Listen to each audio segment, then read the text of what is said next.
Join Forum IS Academy, trusted by hundreds of toppers, including IS Rank 1 Shruti Sharma.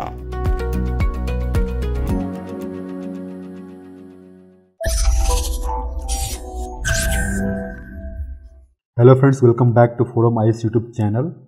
Prelims के exam के लिए less than 90 days अब बचे हुए हैं। तो जो भी चाहे पहले प्रीलिम्स क्वालिफाई किया हो या फिर ना किया हो, आपको पूरी तरह से लग जाना है प्रीलिम्स के प्रिपरेशन में। ठीक है, जब भी हम पूरी तरह से प्रीलिम्स के प्रिपरेशन में लगते हैं तो सबसे बड़ा सवाल एक ये होता है कि मेंस का प्रिपरेशन अब कैसे होगा। क्योंकि जब अगर 3 महीने के लिए आप प्रीलिम्स पे फुल्ली फोकस्ड हैं तो मेंस का प्रिपरेशन तो उसमें तभी गैप आएगा। लेकिन जहाँ तक करंट अफेयर्स की बात है उसकी चिंता आप मेरे ऊपर छोड़ दें। करंट अफेयर्स में डेली द हिंदू से 3 जो इम्पोर्टेंट आर्टिकल्स होते हैं जो यूपीएससी मेंस 2023 के लिए इम्पोर्टेंट हैं, उनको मैं उठा के डिस्कस करता हूँ। डिस्कशन के साथ साथ ही मैं आपको कंटेंट भी प्रोवाइड करता हूँ कि आप इसको डाउनलोड करके रख लें फर्दर रेफरेंस और रिवीजन के लिए। और डाउनलोड करने का लिंक डिस्क्रिप्शन सेक्शन में दे दिया है मैंने। वहाँ पे टेलीग्राम चैनल पे आप जाएं। टेलीग्राम चैनल का नाम है यूपीएससी करंट अफेयर्स। ठीक है, इस पे जाके आप इसको डाउनलोड करके रख लें आगे रिवीजन के लिए। दूसरी बात यह है कि डेली डिस्कशन शुरू करने से पहले मैं एक पीवाईक्यू डिस्कस करता हूं जो कि करंट अफेयर से रिलेटेड होता है। तो पहले पीवाईक्यू डिस्कस करूंगा, इसका आंसर आपको कमेंट करके कमेंट सेक्शन में बताना है और इसका सोल्यूशन मैं एंड में डिस्कस करूंगा। आज जो एक न्यूज़ निकला था इकोनॉमिक पेज पे, वो था कोर सेक्टर आउटपुट पे कि हमारा जो कोर सेक्टर का ग्रोथ है वो जनवरी में 10 महीनों में सबसे ज़्यादा रहा है। कोर सेक्टर की अगर हम बात करें तो इससे रिलेटेड यूपीएससी ने प्री 2015 में ही एक क्वेश्चन पूछा था। क्वेश्चन था, in the index of the 8 core industries which one of the following is given the highest weight. Option A coal production, option B electricity generation, option C fertilizer production and option D steel production. इसके answer आप comment section में comment करके बताएं। जो आज के लिए mains के लिए क्वेश्चन है वो है safeguarding the Indian art heritage is the need of the moment, discuss. आपको 150 वर्ड्स में इसका आंसर लिखना है और ये 10 मार्क्स का है। आज का जो पहला आर्टिकल है वो है हेरिटेज से रिलेटेड। आर्टिकल का हेडिंग है a thumbs down for the adopt a heritage scheme. देखिए, जहाँ तक हेरिटेज की बात है, इंडिया में थाउजेंड्स ऑफ ऐसे प्लेसेस हैं जहाँ पे कि कोई स्ट्रक्चर है या फिर मोनूमेंट है या फिर कोई पीस ऑफ आर्ट है जिसका या तो हिस्टोरिकल या फिर कल्चरल या फिर आर्कियोलॉजिकल आर्किटेक्चरल सिग्निफिकेंस है। इन साइट्स या फिर मोनूमेंट्स को प्रोटेक्ट करने के लिए गवर्नमेंट तमाम एफर्ट्स लगाती रहती है। तो सबसे बड़ा एफर्ट था वो था आर्कियोलॉजिकल सर्वे ऑफ इंडिया को बनाना और इसको रिस्पॉन्सिबिलिटी देना कि इंडिया में जो भी आर्कियोलॉजिकल साइट्स हैं, हेरिटेज साइट्स हैं, उनको प्रिजर्व करना, प्रोटेक्ट करना और उनके बारे में आम पब्लिक में अवेयरनेस भी पैदा करना। ठीक है, तो इसी कॉन्टेक्स्ट में इंडियन गवर्नमेंट ने अब कॉरपोरेट सेक्टर को इन्वॉल्व करने की कोशिश की है कि हमारे यहाँ जो मोनूमेंट्स हैं, साइट्स है, उसके प्रिजर्वेशन में, उसको as a tourism site develop करने में कॉरपोरेट सेक्टर भी आगे आए। कॉरपोरेट सेक्टर क्या करेगा? कॉरपोरेट सेक्टर के पास जो कॉरपोरेट सोशल रिस्पॉन्सिबिलिटी में जो फंड्स अवेलेबल हैं उसका इस्तेमाल करके जो हेरिटेज साइट्स हैं उनके रख रखाव में, उनको as a tourism site develop करने में इस पैसे का इस्तेमाल किया जा सकता है। इसी कॉन्टेक्स्ट में गवर्नमेंट ने एक एडॉप्ट हेरिटेज स्कीम लाया। ये स्कीम आया था 2017 में। ठीक है, एडॉप्ट हेरिटेज स्कीम आया था 2017 में। इसमें क्या था कि जैसे मैंने पहले बताया कि कॉर्पोरेट एंटिटीज़ को इन्वॉल्व किया जा रहा था कि अपने सीएसआर फंड का इस्तेमाल करके हेरिटेज साइट्स को प्रिजर्व करें, प्रोटेक्ट करें और उसके as a tourism site develop करें। तो तमाम सारे साइट्स जो है अलग अलग कॉर्पोरेट एंटिटीज़ ने अडॉप्ट किया। 2023 में 2013 में अगेन गवर्नमेंट ने इसी स्कीम को रिवैम्प करके मोनूमेंट मित्रास टर्म में कॉइन किया है। कहने का मतलब ये है कि गवर्नमेंट एक दोबारा से थ्रस्ट डालने जा रही है इस साइट्स के अडॉप्शन में और जो भी कोई प्राइवेट फर्म है किसी पर्टिकुलर साइट को अडॉप्ट करता है तो उसको बोला जाएगा मोनूमेंट मित्रास। मित्रास यानी आप समझ सकते हैं कि टर्म से उसका क्या मतलब है कि जो हेल्प करता है उस मोनूमेंट के प्रोटेक्शन और प्रिजर्वेशन में।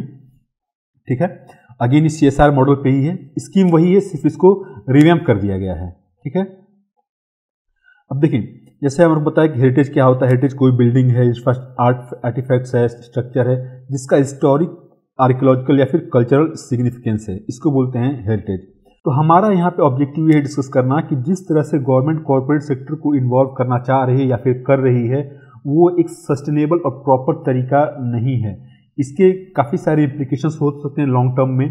तो अगर कॉर्पोरेट सेक्टर को इन्वॉल्व करना है तो उसके लिए और भी अच्छे और अलग तरीके हैं जिससे कि कॉर्पोरेट सेक्टर को हमारे आर्ट एंड कल्चर से रिलेटेड एरियाज़ में इन्वॉल्व किया जा सकता है। तो सबसे बड़ी पहली समस्या ये है कि देखिए जो अभी हाल में मोरबी ट्रेजिडी हुई थी, इफ़ आई एम करेक्ट, ये नवंबर में ट्रेजिडी हुई थी, नवंबर में गुजरात में। तो मोरबी ट्रेजिडी क्या था? मोरबी एक ब्रिज था जिसको एक वॉच कंपनी मैनेज कर रही थी, ठीक है। और ये जो वॉच कंपनी थी इसके पास रिस्पॉन्सिबिलिटी थी मोरबी ब्रिज को मैनेज करने का, और ये रिस्पॉन्सिबिलिटी मिली थी under adopt a heritage scheme. इन्होंने काफ़ी पुअर मेंटेनेंस रखा, जो भी वहाँ पे रिनोवेशंस होने वाले हैं प्रॉपर तरीके से नहीं हुए। ब्रिज कमज़ोर था, अचानक से जब ज़्यादा लोगों की भीड़ उस पर चढ़ी तो वो एक्सीडेंट हुआ वहाँ पे, और वहाँ पे लगभग 150 के आसपास लोगों की डेथ हुई थी। तो इसमें कहने का मतलब ये है कि एक जो ट्रेंड प्रोफेशनल्स होते हैं उनको इन्वॉल्व करने की ज़रूरत है। जहाँ तक आर्कियोलॉजिकल साइट्स के मैनेजमेंट की बात है या फिर कोई स्ट्रक्चर है उसके मैनेजमेंट की बात है, अनट्रेंड या फिर ये कहें कि जिनका वो एक्सपर्टीज़ नहीं है, कोई वॉच बनाने वाली कंपनी है उसका कोई एक्सपर्टीज़ नहीं है हेरिटेज साइट्स को मैनेज करने में, तो ऐसे लोगों को इन्वॉल्व करने पे इस तरह की घटनाएं हो सकती हैं। दूसरी बात ये है कि जो आर्कियोलॉजिकल सर्वे ऑफ इंडिया का मैंडेट है आर्कियोलॉजिकल साइट्स को प्रोटेक्ट करने में, उसका क्या होगा, है ना, उसके बारे में उसका भी जो रूल है ओवर टाइम घटता जाएगा। अगेन समस्या ये है कि काफ़ी सारे आर्कियोलॉजिकल साइट्स ऐसे हैं जहाँ पे ऑलरेडी टूरिज्म इंफ्रास्ट्रक्चर डेवलप हो चुका है। अगेन उसको भी प्राइवेट एंटिटीज़ को दिया जा रहा है फर्दर डेवलप करने के लिए। इट मीन्स कि it is kind of duplication, है ना। जैसे कि स्तूपास एट सांची हुए या फिर बृहदेश्वर टेम्पल एट तंजावुर, यहाँ पे ऑलरेडी टूरिस्ट इंफ्रास्ट्रक्चर डेवलप हो चुका है, ठीक है। एक बात और है कि अगर किसी पर्टिकुलर साइट को दिया जा रहा है किसी कॉर्पोरेट एंटिटी को, तो वहाँ का जो आसपास के एरिया होता है इसको बोलते हैं कल्चरल लैंडस्केप, ठीक है। और ये जो कल्चरल लैंडस्केप होता है ये भी काफ़ी क्रिटिकल होता है, क्योंकि अगर यहाँ पर कुछ खुदाई की जाए तो एंटिकिटीज या कुछ इस तरह के ऑब्जेक्ट्स मिल सकते हैं वहाँ से। एक बार अगर कॉर्पोरेट एंटिटी को ये साइट डेवलप करने के लिए मिल गया तो यहाँ पे कुछ तरह के डेवलपमेंट हो सकते हैं, कुछ एडिशनल इंफ्रास्ट्रक्चर लगाया जा सकता है, या फिर आप कहें कि कुछ शॉप्स डेवलप करना। तो इस तरह से जितने भी टूरिस्ट के लिए फैसिलिटीज डेवलप करने की बात है वो सारी चीज़ें वहाँ पे होंगी। तो अगर ऐसा होगा तो जो कल्चरल लैंडस्केप ये हमेशा के लिए दबा रह जाएगा, यहाँ पे और कुछ एक्सकेवेशन नहीं हो सकता, ठीक है। ये भी एक चैलेंज है इसमें। फिर बात यह है कि अगर गवर्नमेंट ने कुछ साइट्स का लिस्ट बनाया है कि इस लिस्ट की अगर साइट्स को कॉर्पोरेट सेक्टर को देना है, उसमें से अगर उस लिस्ट में से अगर कोई स्ट्रक्चर को, कोई मॉन्यूमेंट को अगर कोई कॉर्पोरेट एंटिटी अडॉप्ट नहीं करती तो उसका क्या होगा, इसके बारे में भी क्लैरिटी अभी नहीं है। अब देखिए, जब भी किसी आर्किटेक्चर के प्लेस को कॉर्पोरेट लेवल पे डेवलप किया जाएगा तो वहाँ पे मॉर्निंग टू इवनिंग हमेशा फुटफॉल रहेगा, तो कहीं ना कहीं वियर एंड टीयर की भी समस्या हो सकती है। अभी तक बहुत कम लोग जानते हैं, या फिर लोग जानते भी हैं तो एक रेगुलेटेड वे में वहाँ पे आना जाना लगा रहता है, लेकिन जब बिल्कुल प्रॉफिट पर्पज से उसको डेवलप करना शुरू होगा तो उसमें वियर एंड टीयर की समस्या आ सकती है, ठीक है। ये सब बातें हैं जो मैंने आपको यहाँ पे लिस्ट कर दिया है। फिर बात यह है कि अगर कॉर्पोरेट सेक्टर गवर्नमेंट इन्वॉल्व करना चाहती है तो क्या और तरीके हो सकते हैं। देखिए, जो बिजनेसेस हैं उनको इन्वॉल्व किया जा सकता है जो आर्कियोलॉजिकल एरिया से, जैसे कि इस जो CSR फंड हो सकता है, जो CSR फंड होता है उसको यूज़ किया जा सकता है रिसर्च और राइटिंग एक्टिविटी में, जिससे कि क्वालिटी टेक्स्ट बुक्स आएँ और बच्चों में एक अच्छी तरीके से उसको क्रिएटिव तरीके से उसको पढ़ाया जाए, डिलीवर किया जाए, ठीक है। या फिर जो बड़े यूनिवर्सिटीज़ हैं वहाँ पे फेलोशिप इंस्टीट्यूट किए जा सकते हैं कि जो वहाँ पे उस एरिया से आर्कियोलॉजी या फिर हेरिटेज के एरिया से रिलेटेड रिसर्च एक्टिविटीज़ हों, ठीक है। एक इसमें अच्छा एग्जांपल है मूर्ति फैमिली का, जो सुधा मूर्ति और नारायण मूर्ति कपल हैं, ये लोग सपोर्ट करते हैं भंडारकर ओरिएंटल रिसर्च। ये एक इंस्टीट्यूशन है जिसका ऑब्जेक्टिव ये है कि हिस्ट्री से रिलेटेड टॉपिक्स पे रिसर्च करना और लिखना और फिर बुक्स पब्लिश करना, ठीक है। तो जो CSR फंड्स हैं उनको यूज़ किया जा सकता है रिसर्च एंड राइटिंग एक्टिविटीज़ में, कि उससे जो निकल के प्रोडक्ट आए वो ज़्यादा अवेयरनेस लोगों में पैदा करे और लोग उसके बारे में ज़्यादा जानें, ठीक है। दूसरा तरीका ये है कि किसी भी कॉर्पोरेट किसी भी एंशिएंट मॉन्यूमेंट को मेंटेन करने में काफ़ी सारे क्रिटिकल इक्विपमेंट्स लगते हैं, ठीक है। वो जो इक्विपमेंट्स होते हैं ये काफ़ी पॉल्यूटिंग भी होते हैं, उसमें से नॉक्शियस गैस भी निकलती हैं, या फिर उसके जो एफ्लुएंट्स होते हैं वो रिवर्स में जाते हैं, रिवर्स में माइक्रोब्स पैदा होंगे। ये जो माइक्रोब्स होते हैं, ऑफ कोर्स जो मोनूमेंट्स होते हैं, जैसे अगर हम आगरा ताजमहल की बात करें तो वो नदी के बगल में है, तो वहाँ से अगर उसके मेंटेनेंस से जो भी इक्विपमेंट लगे हैं उनसे अगर कुछ इफ्लुएंट निकलता है और बगल की नदी में जाता है तो वहाँ पे माइक्रोब्स पैदा होंगे, और ये माइक्रोब्स अल्टीमेटली जो यहाँ का मोनूमेंट है उसके ऊपर डेवलप होकर उसको फर्दर कोरोड करेंगे। ठीक है, उसी तरीके से जो आर्कियोलॉजिकल साइट्स के मोनूमेंट्स हैं, जो वॉल्स है, वो फर्दर कोरोड होते हैं due to polluting gas that is emitted from equipments that are used to manage archaeological sites. ठीक है, तो अच्छे इक्विपमेंट्स कैसे हैं, जो मॉडर्न इक्विपमेंट्स दुनिया भर में यूज हो रहे हैं, इसको खरीदने में फाइनेंस किया जाए इस CSR फंड का इस्तेमाल करके। ठीक है, ये एक तरीका है। एक एग्जांपल इसमें है टाटा सन्स का। टाटा सन्स अपने CSR फंड से कुछ ऐसे ऑर्गेनाइजेशंस को फाइनेंस करती है जो जिनका काम है कि वो इंडिविजुअल्स को ट्रेनिंग देते हैं, training in the restoration of heritage sites.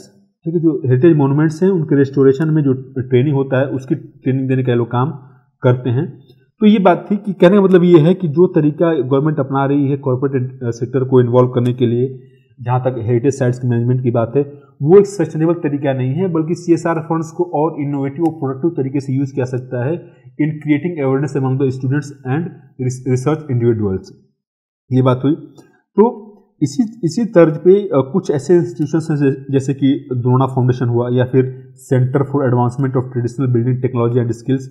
इनका काम यही है कि जो हेरिटेज साइट्स हैं उनको प्रोटेक्ट करना, protection from emerging threats like climate change. ठीक है, इसमें ये लोग सारा अपना एक्टिविटी इनका रहता है। तो इन ऐसे फाउंडेशंस को फाइनेंस किया जा सकता है through the use of CSR fund, कि हमारे यहाँ जो मोनूमेंट्स हैं वो कैसे सस्टेनेबल तरीके से उनको कंजर्व किया जाए, न कि इंटायरली कॉर्पोरेट एंटिटी ही उसको अडॉप्ट करें। कहने का मतलब ये है कि जो एक्सपर्ट इंडिविजुअल्स हैं, जो एक्सपर्ट प्रोफेशनल्स हैं, उनके हाथ में प्रिजर्वेशन और प्रोटेक्शन का रिस्पॉन्सिबिलिटी हो, न कि कॉमर्शियल एंटिटीज के पास जिनके पास न कोई एक्सपर्टीज है और उनका सारा जो मोटिव होता है वो प्रॉफिट का होता है।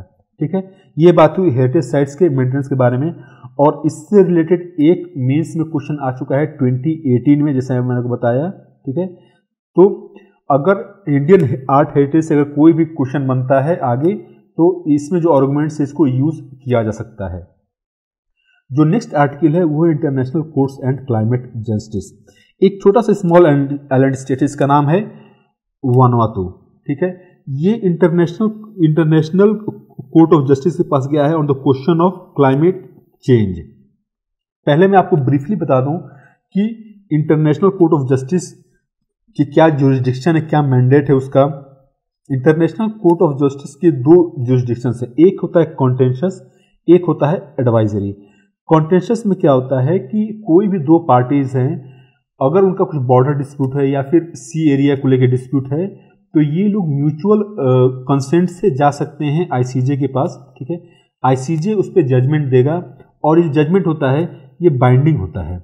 जैसे इंडिया और बांग्लादेश के केस में जो जजमेंट आया ICJ का, वो बेसिकली टेरिटोरियल सी को लेकर था। वहाँ पे जो जजमेंट आया वो बांग्लादेश के फेवर में था, तो बाइंडिंग था, तो इंडिया ने उसको एक्सेप्ट कर लिया। उसी तरीके और एक और ज्यूरिसडिक्शन होता है ICJ का, वो होता है एडवाइजरी। तो कोई अगर इंटरनेशनल बॉडी है, लेट्स से कि अगर UNFCCC है, इसके अंडर एग्रीमेंट है जैसे कि क्योटो प्रोटोकॉल है या फिर पेरिस एग्रीमेंट है, तो पेरिस एग्रीमेंट पे क्लैरिफिकेशन के लिए UNFCCC जा सकता है ICJ के पास, और ICJ अपना ओपिनियन देगा इस पे, और ये ओपिनियन एडवाइजरी होता है, बाइंडिंग नहीं होता है। ठीक है, तो जैसे कि ICJ के पास एक इंस्ट्रूमेंट होता है, इसका नाम है customary international law to fill gap in existing treaties. तो अगर पेरिस एग्रीमेंट में अगर कहीं गैप है, ठीक है, तो कस्टमरी इंटरनेशनल लॉ का इस्तेमाल करके इंटरनेशनल कोर्ट ऑफ जस्टिस अपना ओपिनियन दे सकता है इस पे। फाइन, और ये ओपिनियन हमेशा एडवाइजरी होता है। तो जो ये वानुआतू स्टेट है, जब इसने पिटीशन फाइल किया इंटरनेशनल कोर्ट ऑफ जस्टिस में, तो 15 और कंट्रीज ऐसी रही जिन्होंने फॉर्मली इस पिटीशन में पार्टिसिपेट किया है उसके बाद। ठीक है, और इनफैक्ट मोर देन 100 कंट्रीज ऐसी हैं जो किसी आइडिया को बैक कर रही हैं। और आइडिया क्या है? अब वानुआतू ने सवाल ये पूछा है कि ICJ को ये क्लैरिफाई करना है कि अगर जहाँ तक क्लाइमेट चेंज की बात है, क्लाइमेट चेंज में सभी कंट्रीज का क्या रोल हो सकता है, क्या सभी कंट्रीज के ऊपर ऑब्लिगेशन है to protect and reduce adverse effects of climate change. ठीक है, तो क्लाइमेट चेंज से रिलेटेड ये सवाल पूछा गया है।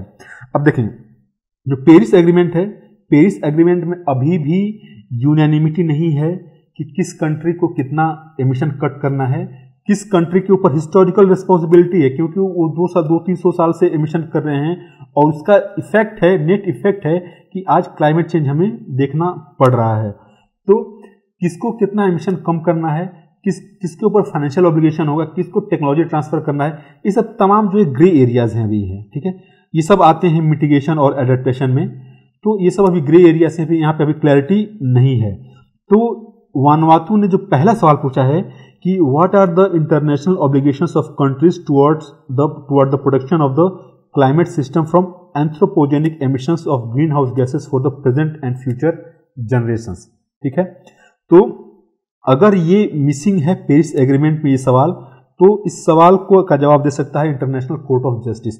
इंटरनेशनल कोर्ट ऑफ जस्टिस एक प्रिंसिपल का इस्तेमाल कर सकता है जिसका नाम है नो हार्म प्रिंसिपल। ठीक है, क्योंकि देखिए यहाँ पे बात की गई है ऑब्लिगेशन, किस कंट्री का क्या ऑब्लिगेशन है कि क्लाइमेट चेंज को प्रिवेंट करे और उसको एडवर्स इफेक्ट को रिड्रेस करे।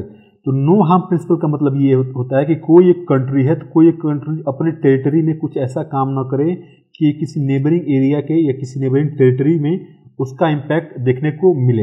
लेकिन अब समस्या ये है कि अगर यूरोप ने पिछले 200 सालों में एमिशंस किए हैं, उसका इम्पैक्ट अगर क्लाइमेट चेंज है, तो क्लाइमेट चेंज का इम्पैक्ट एशिया में भी है, जो स्मॉल आइलैंड स्टेट्स उस पर भी है, तमाम पूरी दुनिया भर में है। तो यहाँ पे अगर no harm principle International Court of Justice use करता है तो उसके काफ़ी सिग्निफिकेंट इम्प्लीकेशंस हो सकते हैं। दूसरी बात यह है कि इसके इफेक्ट को रिड्यूस करने की जहाँ तक बात है तो उसके बारे में भी काफ़ी अच्छा, काफ़ी कॉन्सिक्वेंशियल ओपिनियन हो सकता है इंटरनेशनल कोर्ट ऑफ जस्टिस का। जैसे कि देखें, अगर जो क्लाइमेट चेंज तो हो गया है, क्लाइमेट चेंज का इम्पैक्ट हमें देखने को मिल रहा है, ये साइंटिफिकली प्रूवन हो चुका है कि क्लाइमेट चेंज हो रहा है। उसका रीज़न यही है कि जो एंथ्रोपोजेनिक एमिशंस हुए हैं वो उसके रीज़न है। अब बात यह है कि कौन जो कंपनसेशन की बात होती है क्लाइमेट रिपेरेशंस की, उसके ऊपर कौन कंट्री कितना कंपनसेट करेगी किस कंट्री को। ठीक है, the question seeks to determine the price that states should pay for not honouring their international legal obligations on climate change. तो जो कंट्री डिस्पाइट कमिटमेंट अगर अपने ऑब्लिगेशन को कंप्लीट नहीं करती है, फुलफिल नहीं करती है, तो कैसे उसके ऊपर फाइन लगाया जाए, कैसे उसको पेनाल्टी लगाया जाए या फिर वो कंपनसेट करे उस कंट्री को जो जिससे इम्पैक्टेड है।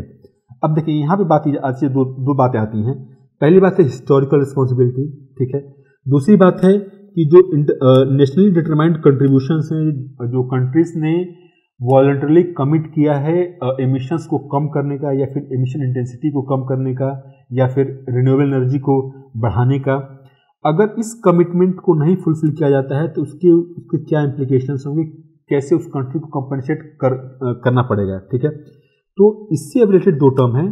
पहला है क्लाइमेट जस्टिस, कि जो रिच कंट्रीज रही हैं जिन्होंने हिस्टोरिकली सबसे ज़्यादा एमिट किया है, उनके ऊपर जो है फाइनेंशियल ऑब्लिगेशंस हों, जिससे कि जो क्लाइमेट फाइनेंस होता है इसकी बात हो रही है यहाँ पे, कि जो डेवलप्ड कंट्रीज हैं वो कंट्रीब्यूट करें टुवर्ड्स क्लाइमेट फाइनेंस। ये एक बात हुई।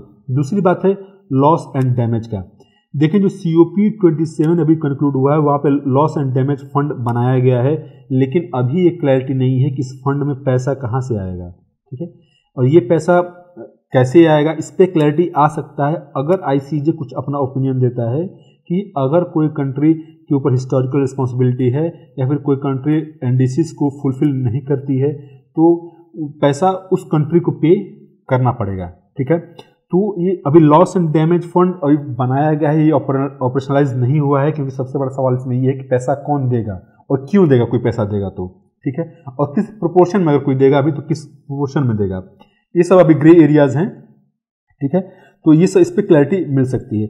एक और है रिलेटेड टॉपिक कि जिस तरह से वानुआतू गया है इंटरनेशनल कोर्ट ऑफ जस्टिस में, उसी तरह से एक कमीशन है, Commission of Small Island States on climate Change International Law. ये लोग गए हैं IT लॉस में, means International Tribunal for the law of the. Seas basically जो अनक्लॉज है, ठीक है, अनक्लॉज पे ये अपने इसका जो जुरिडिक्शन है 1 एरियाज में है। यहाँ पे सवाल ये पूछा गया है कि it has been requested to determine specific obligation of the countries under the United Nation convention on the law of seas about preventing, controlling and reducing pollution of the maritime environment.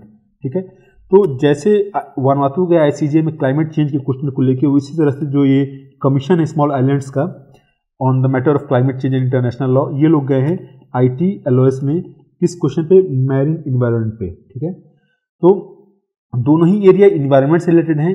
ये area specific जो climate change है उससे related है, और ये जो दूसरा सवाल है ITLOS में वो है मैरीन इन्वायरमेंट को लेके, उसमें जो पोल्यूशन हो रहा है उसको कम करने को लेके, क्योंकि जो स्मॉल आइलैंड स्टेट्स हैं उनके ऊपर सबसे ज़्यादा एप्लीकेशन है बोथ क्लाइमेट चेंज का और मरीन पोल्यूशन का भी। ठीक है, मरीन पोल्यूशन या फिर मरीन पोल्यूशन की बात हो या फिर सी लेवल राइज की बात हो, या फिर देखें कि जो एसिडिटी है सीज का, ओशियंस का बढ़ रहा है, वो उसकी बात हो, सबसे ज़्यादा इम्पैक्ट स्मॉल आइलैंड स्टेट्स पर होने वाला है। तो देखें कि आप दोनों ही केसेस में स्मॉल आइलैंड स्टेट्स जो है इंटरनेशनल इंस्टीट्यूशंस को अप्रोच किए हैं।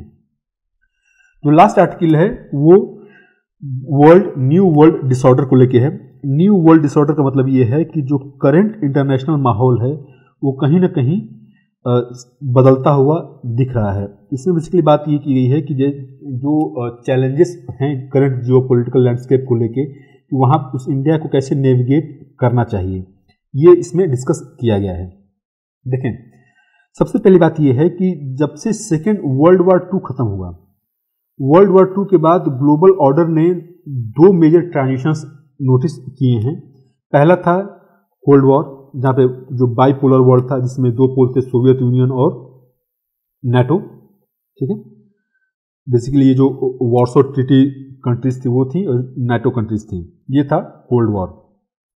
सोवियत यूनियन खत्म हुआ 1990 में, फिर हुआ यूनिपोलर वर्ल्ड। ठीक है, जहाँ पे जो यूएस था इस यूनिपोलर वर्ल्ड के सेंटर में था, जो भी चीज़ें दुनिया में हो रही थी उसको यूएस अफेक्ट कर सकता था। लेकिन अगर हम देखें कि पिछले लगभग खासकर 1 डिकेड में कुछ डिस्ट्रप्शंस आए हैं। इसमें डिस्ट्रप्शंस क्या आए हैं? पहला डिस्ट्रप्शन ये है कि चाइना का रैपिड राइज हुआ है। ठीक है, चाइना का रैपिड राइज हुआ है due to very significant growth in economic area. तो इकोनॉमी उनकी डेवलप हुई है, मिलिट्री डेवलप हुई है, और जैसे जैसे इकोनॉमी और मिलिट्री डेवलप हुई है चाइना की, वैसे इन्होंने अपना असर्टिव एटीट्यूड शो करना शुरू किया है। दूसरी बात ये है कि Russia is again witnessing resurgence. आप देखेंगे पर्टिकुलरली 2008 के बाद जब नाटो ने इनवाइट किया था यूक्रेन और जॉर्जिया को फॉर्मली नाटो मेंबरशिप देने के लिए, उसके बाद से रशिया ने इश्यूज क्रिएट किए जॉर्जिया में। ठीक है, बॉर्डर डिस्प्यूट्स वहाँ पे हुए और वहाँ पे इंटरनल इंसर्जेंसी वगैरह इस टाइप का कुछ होने लगा। उसके बाद से आप देखेंगे 2014 में रशिया ने कैप्चर कर लिया इसको, क्रीमिया को। तो रशिया भी काफ़ी असर्टिव पावर होता हुआ दिख रहा है after the demise of Soviet union. दूसरी बात यह है कि कुछ लोगों का कहना है ये है कि यूएस एक डिक्लाइनिंग पावर है। डिक्लाइनिंग पावर क्यों? क्योंकि यूएस के पास अभी एबिलिटी नहीं रही कि जो जियो पोलिटिकल इशूज हैं उसके आउटकम को शेप कर सके। इसका एग्जाम्पल ये है अफगानिस्तान में यूएस 20 साल तक था, लेकिन आप देखेंगे कैसे 21 में अगस्त 2021 में इनको भागना पड़ा वहाँ से, जिस तरह से तालिबान का रिसर्जेंस हुआ और तालिबान ने विदिन 48 आवर्स काबुल को कैप्चर कर लिया।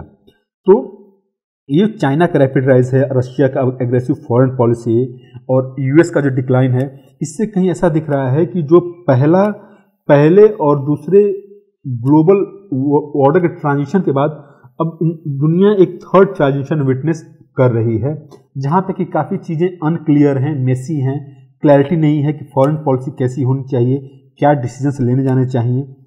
तो समस्या इसमें यह है कि इंडिया के पास एक चैलेंज हो गया है कि कैसे अपने फॉरेन पॉलिसी को ओरिएंट करें, जो चैलेंजेस हैं जियोपॉलिटिकल लैंडस्केप, इसको नेविगेट किया जा सके।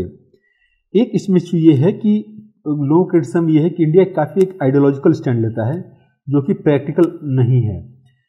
तो जो करंट चैलेंजेस है इसको हम देखेंगे कि कैसे इंडिया ने कोल्ड वॉर के समय क्या इंडिया के स्टेप्स थे, क्या पॉलिसी फॉरेन पॉलिसी डिसीजंस थे, और चाइना से कैसे हम कुछ सीख सकते हैं, क्योंकि चाइना के पास ये चैलेंजेस थे कोल्ड वॉर के समय, उसने काफ़ी सक्सेसफुल इसको मैनेज किया।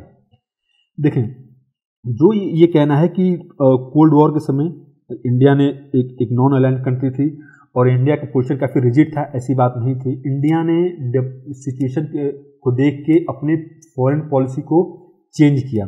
फॉर एग्जांपल, अगर 1950-60s में इंडिया ने जो कोल्ड वॉर में जो दो ब्लॉक थे, सोवियत यूनियन और नाटो, इन दोनों ब्लॉक से एक सफिशिएंट डिस्टेंस बनाए रखा। लेकिन देखिए 1972 का समय था जब चाइना और यूएस में एक क्लोज रिलेशनशिप बना और इसको बनाने वाला पाकिस्तान था जो मीडिएट किया था। और 1971 के वॉर में देखें कि इस 1971 के वॉर में यूएस ने हेल्प किया था पाकिस्तान का, ओपनली आके हेल्प किया था, ठीक है। तो इसको देखते हुए इंडिया ने भी सोवियत की तरफ अपना टिल्ट किया और ट्रीटी ऑफ फ्रेंडशिप साइन करके बांग्लादेश को अलग किया पाकिस्तान से, जो 1971 के वॉर में। लेकिन भले ही सोवियत यूनियन की तरफ इंडिया का झुकाव था, लेकिन इंडिया कभी भी किसी तरह की मिलिट्री अलायंस नहीं डेवलप किया सोवियत यूनियन के साथ, ठीक है। अच्छा, ये तो बात थी 1970s की। 1990 में जब सोवियत यूनियन कोलैप्स हुआ, सोवियत यूनियन कोलैप्स होने के बाद जब एक सोल पावर रहा यूएस से, दुनिया का जब एक यूनिपोलर वर्ल्ड बना, तो इंडिया को समझ में आ गया कि अब हमें अच्छा रिलेशनशिप रखना होगा यूनाइटेड स्टेट के साथ। तो इंडिया ने क्या किया कि इंडिया ने एलपीजी रिफॉर्म्स लाए, ठीक है। एक मार्केट इकोनॉमी की तरफ बढ़ना शुरू किया। पहले एक सोशलिस्ट और कंट्रोल्ड मार्केट था, वो फ्री मार्केट इकोनॉमी की तरफ इंडिया धीरे धीरे मूव करना चाहा। ग्लोबल इकोनॉमी में इंटीग्रेट इंडिया हुआ और यूएस के साथ भी क्लोज टाइज धीरे धीरे डेवलप होना शुरू हुए। तो आप देखेंगे कि जितने भी यूएस के साथ जो मिलिट्री एक्सरसाइजेस होते हैं वो शुरू किए गए थे अर्ली 1990s में, है ना। तो यूएस के साथ इंडिया ने क्लोज रिलेशनशिप डेवलप करने की पूरी कोशिश की। अब बात यह है कि अगर करंट जो चैलेंजेस हैं, ये तो बात हुई कोल्ड वॉर के समय की, कैसे चैलेंजेस को देख के इंडिया ने अपने फॉरेन पॉलिसी को रीओरिएंट किया। फिर बात होती है प्रेजेंट टेंस में। अगर हम बात करें, देखिए पहले क्या था कि कोल्ड वॉर था। अब देखिए फर्क क्या है दोनों सिचुएशन में, कोल्ड वॉर में और जो करंट ग्लोबल डिसऑर्डर है उसमें। पहले जो सेंटर था कोल्ड वॉर का वो यूरोप था, एशिया नहीं था, ठीक है। लेकिन जो अभी चैलेंज है, वो अभी जो सेंटर है कॉन्फ्लिक्ट का वो एशिया है। देखें बगल में चाइना है और अभी जो यूक्रेन वॉर के चलते यूएस रशिया में इश्यूज हैं, देखिए ये टेम्पोरेरी इश्यूज हैं। जो लॉन्ग टर्म चैलेंज है यूएस के लिए वो चाइना है, न कि रशिया है, क्योंकि रशिया एनीवे डिक्लाइनिंग पावर है और चाइना इमर्जिंग पावर है, ठीक है। दूसरी बात इसमें यह है कि जो हॉस्टाइल सुपर पावर्स थे उस समय, सोवियत यूनियन और यूएस, इन दोनों के साथ इंडिया के कुछ खराब संबंध नहीं थे। इंडिया ने बाई एंड लार्ज दोनों ब्लॉक्स के साथ अपने संबंध मैनेज रखा।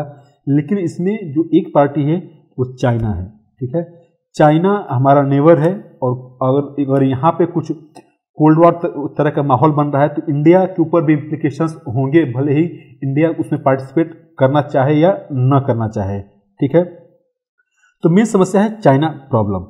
अब देखिए समस्या क्या है इंडिया के साथ, इंडिया और चाइना के बीच में, कि जो पावर बैलेंस है वो धीरे धीरे लगातार बढ़ता जा रहा है। देखिए चाइना ने अपनी इकोनॉमी ओपन करना शुरू की थी 1978 में, इंडिया ने 1991 में, और ऑलमोस्ट अगर हम देखें कि 92-93 के समय, तो इंडिया और चाइना का जो इकोनॉमिक माइट था वो ऑलमोस्ट बराबर था। मिलिट्री पावर भी सिमिलर था। लेकिन जो चाइना ने 2000 के समय में जो डबल डिजिट का ग्रोथ एक्वायर किया है, अचीव किया है, उसकी वजह से उन्होंने काफ़ी पैसा खर्च किया है मिलिट्री मॉडर्नाइजेशन पे, मिलिट्री बिल्डअप पे। तो जो पावर गैप है, पावर दोनों इकोनॉमिक एंड मिलिट्री, ये इम्बैलेंस और ज़्यादा बढ़ता जा रहा है। दूसरी बात यह है कि चाइना हमेशा पाकिस्तान को प्रॉप करता रहा है इंडिया को परेशान करने के लिए। चाइना और पाकिस्तान में दोनों स्ट्रेटेजिक पार्टनर्स हैं और दोनों का दुश्मन इंडिया है, ठीक है, ये बात है। दूसरा समस्या ये है कि चाइना के साथ अगर यूएस का कंपटीशन होता है और कुछ कोल्ड वॉर टाइप का सिचुएशन डेवलप हो रहा है तो उसका इम्प्लीकेशन क्यों इंडिया पे पड़ेगा, क्योंकि जो एक बॉर्डर पीस था काफ़ी लंबे समय से, ऑलमोस्ट 1967 के बाद कोई, इनफैक्ट 1976 के बाद कोई भी डेथ नहीं हुआ था बॉर्डर एरियाज पे। काफ़ी लंबा बॉर्डर है अब इंडिया का चाइना के साथ। तो इन बॉर्डर एरियाज में कोई स्कर्मिशेस तो हुए थे, है ना, लड़ाइयाँ कुछ कुछ हुई थी हाथापाई, लेकिन डेथ नहीं हुआ था। 2020 का समय था जब पहली बार डेथ नोटिस किया गया, जब कब हुआ था वो, जो गलवान इंसिडेंट हुआ उसमें 20 इंडियन सोल्जर्स मारे गए थे और लगभग 35 से 40 चाइनीज सोल्जर्स मरे थे। कहने का मतलब ये है कि जो बॉर्डर पीस था वो कोलैप्स हो चुका है। ठीक है, तो अगर चाइना और यूएस का एक स्ट्रेटेजिक कंपटीशन होता है तो उसके इम्प्लीकेशंस इंडिया पे भी होंगे। अब देखें, अगर यूएस अगर कोल्ड वॉर था तो कोल्ड वॉर के समय यूएस और सोवियत यूनियन थे, ग्लोबल डिसऑर्डर के समय अगेन यूएस और चाइना है। तो देखें, यूएस इन दोनों में कॉमन रहा है। ठीक है, कॉमन सुपर पावर रहा है जिसके कॉन्फ्लिक्ट्स रहे हैं। तो अभी जो क्या स्थिति है, अभी स्थिति ये बन रही है कि इंडिया और यूएस का एक कन्वर्जेंस ऑफ इंटरेस्ट देखने को मिल रहा है। चाइना दोनों के लिए समस्या है, इंडिया और यूएस दोनों के लिए, और दोनों अलग अलग रीजन्स के लिए है। यूएस के लिए चाइना एक लॉन्ग टर्म थ्रेट है to the liberal international order, जो कि अगेन यही नैरेटिव था जब सोवियत यूनियन के साथ कोल्ड वॉर में कॉन्फ्लिक्ट था। ठीक है, इंडिया के लिए क्यों समस्या है? इंडिया के लिए चाइना एक क्लोज कंपटीटर है और रीजनल बैलेंस ऑफ पावर जो पहले था वो अब अनसेट हो चुका है। ठीक है, वो रीसेट होकर अब दोबारा जो बैलेंस ऑफ जो पावर डिफरेंशियल था वो बढ़ता जा रहा है और कंट्रीज के ऊपर जो नेबरिंग कंट्रीज है उसके ऊपर काफ़ी प्रेशर डाल रहा है चाइना अलग अलग तरीके से, सो दैट कि इंडिया के साथ कोई कंट्री क्लोज रिलेशनशिप न रख सके। ठीक है, तो अभी जो समस्या है कि एक तरफ रशिया का यूक्रेन में क्राइसिस क्रिएट किया हुआ है, दूसरी तरफ चाइना परेशान कर रहा है, फिर यूएस को एलाइज चाहिए। तो इंडिया ठीक ठाक मैनेज कर ले रहा था, लेकिन जब से यूक्रेन क्राइसिस हुआ है तब से इंडिया के ऑप्शंस जो है बहुत कम रह गए हैं। क्योंकि देखिए, एक तो बात ये है कि डिस्पाइट ऑल क्रिटिसिज्म रशिया जो है इंडिया का क्लोज डिफेंस पार्टनर है। ठीक है, क्लोज डिफेंस पार्टनर है। और दूसरी बात ये है कि रशिया ने हमेशा जब भी यूनाइटेड नेशन में या फिर यूएनएससी में कश्मीर का मुद्दा आया है तो वहाँ पे रशिया ने इंडियन पोजीशन को सपोर्ट किया है। तो पहली बात तो ये है कि डिफेंस टाइज हैं। दूसरी बात ये है कि जब जो वेस्टर्न सैंक्शंस लग रहे हैं रशिया पे in the context of Ukraine war, उसको लेके इंडिया के ऊपर प्रेशर है कि इंडिया अपने इकोनॉमिक टाइज सस्पेंड करे विथ रशिया। लेकिन इंडिया अभी भी इनफैक्ट अपने जो ऑयल इंपोर्ट है सबसे ज़्यादा कर दिया है फ्रॉम रशिया। पहले सिर्फ 1 to 2% था of the total crude import, अब ये ऑलमोस्ट मोर देन 20% हो गया है। ये बात है। दूसरी बात ये है कि जैसे जैसे रशिया के ऊपर सैंक्शंस लगे हैं और इसको आइसोलेट करने की कोशिश की जा रही है, वैसे वैसे रशिया चाइना की और क्लोज आता जा रहा है। तो चाइना के साथ और क्लोज होना ये इंडिया के लिए ठीक नहीं है। तो इंडिया इसीलिए यूएस और रशिया दोनों रिलेशंस को मैनेज करके चलना चाह रहा है, लेकिन ये जो मैनेजमेंट है ये काफ़ी टफ हो गया है। ठीक है, तो एक तरफ यूएस की तरफ से प्रेशर है रशिया से जो इकोनॉमिक टाइज से उसको सस्पेंड करना या फिर उसको और कम करना। फिर दूसरी बात है एग्रेसिव चाइना बगल में है, यूक्रेन वॉर उधर है, यूएस को एलाइज चाहिए। इसमें नेविगेट करने के लिए इंडिया क्या अब कर सकता है? एक जो इंडिया सीख सकता है, इंडिया चाइना से सीख सकता है। देखें, चाइना और रशिया दोनों ही कम्युनिस्ट थे। ठीक है, तो 1950s का समय हो, 60s का समय हो, चाइना एक सोवियत यूनियन एक गाइड और फिलोसफर था, एक अच्छा नेबर था चाइना के लिए। लेकिन 1967 में इनका कुछ बॉर्डर डिस्प्यूट हुआ, वहाँ पे कुछ छोटी मोटी लड़ाई भी हुई है ना, कुछ 100 लोग मरे भी थे। तो जैसे ही चाइना का ब्रेकअप हुआ सोवियत यूनियन के साथ, तो 1970 से चाइना ने जो है यूएस के साथ अंडरस्टैंडिंग इनका अच्छा हुआ। ऑलमोस्ट कह सकते हैं कि एक ये क्वासी अलायंस में आ गया China, communist China with US. ठीक है, और इस क्वासी अलायंस के चलते ही इसका भी एक रोल था सोवियत यूनियन के डिमाइस में। ठीक है, तो अगर चाइना और सोवियत यूनियन एक साथ रहे होते तो सोवियत यूनियन कभी नहीं गया होता, लेकिन चाइना साइड किया किसके साइड? यूएस के साथ। तो यूएस को मौका मिला सोवियत यूनियन को वीक करने का और सोवियत यूनियन अल्टीमेटली खत्म हो गया। अब देखें, जब यूनिपोलर वर्ल्ड रहा है तो इस जो यूनिपोलर वर्ल्ड रहा है और बाई एंड लार्ज पीस रहा है दुनिया भर में, तो चाइना ने इस समय का इस्तेमाल करके अपना इकोनॉमिक डेवलपमेंट किया है। ठीक है, तो अगर दुनिया में पीस रहा है यूनिपोलर वर्ल्ड के चलते, तो उसके दो कंट्रीज को फायदा मिला है, एक चाइना को, एक इंडिया को। चाइना ने काफ़ी तेज़ी से डेवलप किया और इकोनॉमिक डेवलपमेंट के बाद इन्होंने अपना मिलिट्री बिल्डअप काफ़ी अच्छा किया है। और जैसे ही इनके पास इकोनॉमिक और मिलिट्री पावर आया है, वैसे ही China started gradually challenging the US which has led to today's open contest. इनके पास इकोनॉमिक और मिलिट्री माइट होने के बाद इन्होंने यूएस के ही हेजेमोनी को चैलेंज करना शुरू कर दिया है। ठीक है, तो हम चाइना से ये सीख सकते हैं कि चैलेंजेस जो हैं वो तो रहेंगे ही, जो भी इंटरनेशनल पॉलिटिकल सिचुएशन है वो हमारे कंट्रोल में नहीं है। तो हमें क्या करना है कि हमें अपने इकोनॉमी और मिलिट्री पे फोकस करना है। कैसे हम इकोनॉमिक डेवलपमेंट अच्छा रखें कि अपने मिलिट्री बिल्डअप को फाइनेंस कर सकें, कि जो हमारा गैप है चाइना के साथ वो धीरे धीरे कम हो। दूसरी बात ये है कि इकोनॉमिक डेवलपमेंट के लिए इंडिया को खुद को एक सोर्स ऑफ प्रॉस्पेरिटी शो करना पड़ेगा दुनिया भर को, कि दुनिया भर से जो FDI हैं, FPI हैं, वो इंडिया में आए और इन्वेस्टमेंट करें, जिससे कि इंडिया का इकोनॉमिक डेवलपमेंट हो। दूसरी बात यह है कि इंडिया को दिखाना पड़ेगा कि इंडिया ही एक स्टेबलाइजिंग पावर है साउथ एशिया में और इंटरनेशनल ओशन रीजन में। ठीक है, जो बाकी यूरोप का इंटरेस्ट है और US का इंटरेस्ट है, कनाडा है, ये सारी कंट्रीज जो है इंडिया के पोजीशन को और स्ट्रेंथन करें, ठीक है, अगेंस्ट एग्रेसिव चाइना। तो जो समय हमारे पास है, जब तक गैप हम खत्म नहीं कर लेते तब तक हमें फोकस जो है इकोनॉमिक और मिलिट्री बिल्डअप पे करना है, एक स्टेबलाइजिंग पावर बन के उभरना है, सो दैट कि इंडिया के पास एक मोरल और मिलिट्री क्रेडिबिलिटी हो इंडियन ओशन रीजन में, साउथ एशिया में एक स्टेबलाइजिंग पावर होने का। ठीक है, इसको करने के लिए वे फॉरवर्ड में क्या कह सकते हैं हम, India instead of multi alignment it should go for multi engagement. Multi engagement मतलब कि जो मिडिल पावर कंट्रीज हैं उनके साथ पार्टनरशिप डेवलप करना। काफ़ी अच्छा इनिशिएटिव था गवर्नमेंट का, जब गवर्नमेंट ने कोविड के समय वैक्सीन कंट्रीब्यूट किए अफ्रीकन साउथ अमेरिकन कंट्रीज को, उस तरह के इनिशिएटिव्स करके क्लोज पार्टनरशिप डेवलप करना पड़ेगा हमें जो मिडिल पावर कंट्रीज हैं उनके साथ। ठीक है, मिडिल पावर कंट्रीज बेसिकली कौन कौन से हो सकते हैं, जैसे इंडोनेशिया हुआ, टर्की हुआ, साउथ अफ्रीका हुआ, ब्राज़ील हुआ, ये सब मिडिल पावर कंट्रीज हैं और इनके साथ इंडिया को क्लोज टाई डेवलप करना चाहिए कि ओवर टाइम इंडिया एक क्रेडिबल और रिस्पॉन्सिबल पावर डेवलप होके निकले। ठीक है, तो ये थी बात कैसे जियोपॉलिटिकल लैंडस्केप को नेविगेट करना है और इस न्यू वर्ल्ड डिसऑर्डर में इंडिया के क्या फॉरेन पॉलिसी ऑब्जेक्टिव्स होने चाहिए। ऑब्जेक्टिव क्या होना चाहिए, bridging gap with China in terms of economy and military power. ठीक है, ये बात थी आर्टिकल डिस्कशन का। अब हम क्वेश्चन को सॉल्व कर लेते हैं। क्वेश्चन था, in the index of 8 core industries which one of the following is given highest weightage. जो 8 कोर इंडस्ट्रीज है इसमें सबसे ज़्यादा वेटेज पेट्रोलियम प्रोडक्ट्स का होता है। ठीक है, लेकिन चूंकि इसमें पेट्रोलियम प्रोडक्ट्स का नहीं है तो पेट्रोलियम प्रोडक्ट्स के बाद जो सबसे ज़्यादा जो सेकंड लार्जेस्ट वेटेज है वो है इलेक्ट्रिसिटी जनरेशन का। तो इसमें जो करेक्ट ऑप्शन होगा B, electricity generation. Thank you very much for your patience.